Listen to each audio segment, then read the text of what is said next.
मंत्र जो उपदेश है सत्शिष्य के लिए, तो कर्ण मार्ग से मंत्र रूप में मंत्रार्थ का, मंत्र के उपास्य देवता का हृदय में अवतरण होता है कि नहीं होता? इसलिए नाम का उपदेश भी शिष्य के हृदय में भगवान का अवतरण है, भगवान का अवतार है। और भागवत के एक टीकाकार, अन्वितार्थ प्रकाशिका टीकाकार, उन्होंने एक बड़ी सुंदर बात लिखी है।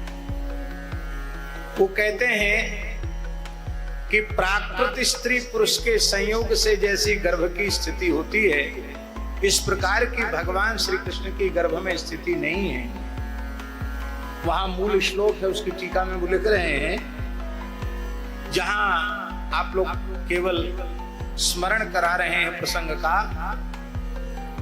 कि वसुदेव जी के परम प्रकाशमय स्वरूप को देख करके माता देवकी आश्चर्यचकित हो गई और उनकी अंजलि सहसा बन गई और उन्होंने अपने परम प्रकाशमान तेजस्वी पति की ओर देखा तो उनके नेत्रों के मार्ग से वह तेज भगवती देवकी के नेत्र मार्ग से उनके गर्भ में स्थापित हो गए। ऐसा महाराज जी अन्वितार्थ प्रकाशिका टीकाकार लिख रहे थे।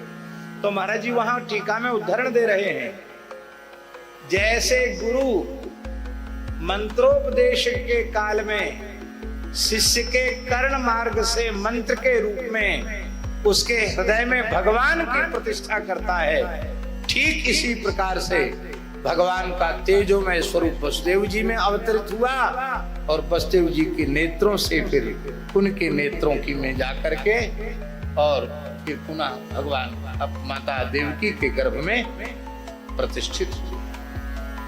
तो मंत्र के रूप में, कथा के रूप में, नाम के रूप में, कीर्तन के रूप में यह अवतरण है।